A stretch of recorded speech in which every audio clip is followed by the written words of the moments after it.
Hello, I'm Alan Newberry, and today we're going to take the hook knife for making wooden spoons, and we are going to do some silver wire inlay into the wooden handle.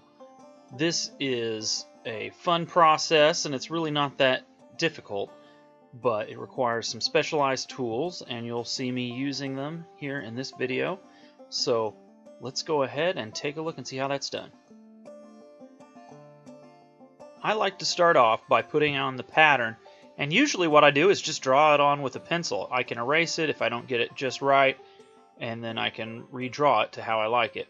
And you can also see that I have a little bit of a thinner wire that's already been inlaid in there, and I just, for the interest of time, didn't do both parts. Here I have a thicker wire that is dead soft, and on a thicker wire you can use dead soft. On the thinner wire you're going to want to have half hard, because if it was dead soft it would want to fold over really easy. It being thicker kind of helps that to not happen as much, but it's still something to look out for. The different types of wire are kind of work better in different circumstances. A nice thin wire can look pretty, and then a thick wire can provide a nice contrast, and the softer wires can go around the curvature of your handle better. So here I'm just pushing the blade in and kind of rocking it a little bit there, and just kind of starting it in the previous hole, and then I'll kind of go through and make sure that I've got any like kind of little bits that it's all pushed down to the same depth. And this handle is just a jeweler's handle that has had an X-Acto knife with the handle kind of shortened and then inserted into the jeweler's handle, and then the blade is reshaped to have kind of a flat portion of different widths, because those nice thin bits are good for going around corners, and then if you have a straight spot, a nice wide blade is good. So here I'm just cutting the silver wire, which I had already sanded. You just saw it. I'm using the same sandpaper at 220 grit just to kind of rough up the sides of the silver wire so that it'll want to grip the wood a little better than if it was just perfectly smooth. And then I'm just inserting it in there. All of these pieces of silver wire in this particular design are all straight, and they're all small, so I'm cutting them out beforehand. If you watch my previous video on silver wire inlay, I do more curves because I'm inlaying a snake. So a snake's got a lot of curves, and it also has a lot of long pieces. These are all short little pieces, so I do it a little bit different here. So you may want to go back and take a look at that and see the equipment a little bit better in that video as well. And so right here I'm going to do the same thing. I kind of insert it in the previous hole a little bit, just start it in there and then rock it over till I'm starting the new cut, and it's all just pushed straight down. You're not removing any wood, you're just kind of poking a slit into it. Later we're going to swell that wood back up so that it will kind of close that hole and grab onto the silver. So there you go, another little piece just getting hammered in there, and it went in nice. Now what you may not see is sometimes it doesn't work as well. Sometimes maybe the wire starts folding over, and you can kind of push it back straight, maybe once or twice. If it keeps doing it, you're probably going to be better off just putting in a new wire, because it may break in half or have a kink in it or something like that. There we go, and we'll put in another little piece. If you try to put in a piece and it looks a little too short, well, just throw it off and you can melt it later and make something else. If you have it a little long, then you can just trim it a little more. And in this case I'm using these tweezers to help me get it in there. You can push it down in with your tweezers maybe, or you can push it in with your finger some just to get it started. It's kind of tricky with these little tiny pieces because there isn't really much to hold on to. If it was a long piece, you might just start one end with your hammer and then keep holding on to it and kind of tap your way down the line. But with these little tiny guys, it kind of all has to go in at once. But it's a pretty cool little design here. This is actually a design based off of a Burmese star tortoise. I'm going to talk more about those in a subsequent video, and probably a little bit more at the end of the video as well. Now I'll talk a little bit about the wire. With the wire, there are different sizes. I the really thin stuff is kind of tricky, and it's real easy for it to fold over.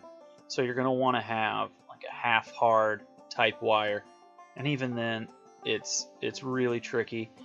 And then a little bit thicker, you can have the half hard, and that half hard's really nice in that it's kind of springy and resists kinking and getting like little bends in the wire, so you can make a nice smooth curve real easily. So I think it's really cool for scrolls. If you have a nice kind of flattish surface, it's really good for that.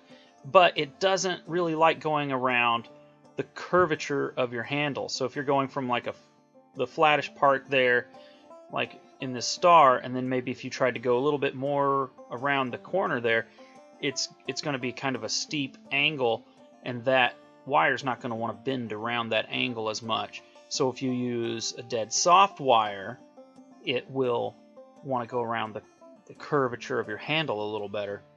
And that dead soft wire, though, you're going to want to have a little bit thicker wire, and that will help to resist it folding over because it's a little bit wider. And so I'm kind of starting to like that thicker dead soft wire as opposed to the thinner half hard wire. But it really comes down to like what are you putting it in. If it was in a flat surface, I'd probably use the half hard slightly thinner wire all the time. But on knife handles, I tend to at some point have to kind of go around a little bit of a curve on my handle, and having the dead soft wire is really a benefit for that. So that's kind of something I've been experimenting a little bit with, different sizes and thicknesses and hardnesses of wire, and that's just something I've kind of picked up lately. If you see here what I'm using for underneath that, it's just a little lead shot bag in leather, and it just helps me to have a nice firm spot to rest the knife. Some people will use a graver ball or a jeweler's vise. You see those kind of rotating vices, and if you look at Joe Kiesler, he kind of popularized making one of those rotary type vices there, a ball vise out of a bowling ball with a vise attached to it, and then you set that into a lawnmower tire, and it makes for a pretty cool multi-positioning type vise. But I find for the knife handles that just kind of resting it on a bag or even propping up a few has worked well for me. I'm not doing a whole lot of real fast scroll turns. I can position myself a little more easily on this work. It's not super fast. I'm not having to follow a curve as I'm making a scroll like you would when you're engraving. But here it is sped up so you can see the rest of this wire going in. And this is a pretty cool pattern. I mentioned that it was on a Burmese star. Tortoise has this 6-pointed star is kind of the reference shape for the geometric pattern that is on a Burmese star tortoise, which is a critically endangered tortoise from Myanmar, and it's actually a type of tortoise that I keep, and I'm really enjoying the pattern that they have. And here you can see that pattern right there. It's a lovely pattern, and I'm planning on making some knives and selling them. I'm probably going to make one knife and do a YouTube video and sell it with the proceeds going to that, to tortoises and turtles, as there were some of the more endangered animals out there. Anyway, so right here what I'm doing is I'm wetting the wood, and that helps that grain that you kind of split apart with the tool to kind of close back up. And the heat also helps with that process, helps to swell that grain back up. I've used a hair dryer, and this is a heat gun, but I'm not using it on its hottest setting. And at least, or if I do use the hottest setting, I make sure I don't do it too long because you can burn the wood. And then after you do that, you sand that back down. I'm just using a 220 grit sandpaper that I was using earlier. And then you just sand that down flat. and you will have basically finished your silver wire inlay after you've done that. But, you know, that's not like a really great finish for the wood, or even a great finish for the silver, because 220 grit still, while it's smooth to the hand, it does show scratches, and it's not as nice a finish as I like to have. So then what you'd want to use is maybe some True Oil or a tung oil. I'm using a Vise product here. And so I like to raise the wood grain first. So I put a little water on there and raise the wood grain everywhere. So not just on the one half. I do the whole side, but I actually am going to do some more silver wire inlay on the other side. So I'm only kind of giving an example on the finish. And then I use some triple-aught steel wool to remove the grain that has been raised with the water. And then now I am applying some finishing product. In this case, it's Vise. You could use True Oil, some sort of a tung oil type product, and then you'll want to get on a nice thin layer, and then you let that dry. So you just get it. Make sure you get it everywhere, but don't put too much. If you put too much, it'll take forever for it to dry. And this is a type of product where you really need to put on several coats. The more coats you look, the shinier it's going to get.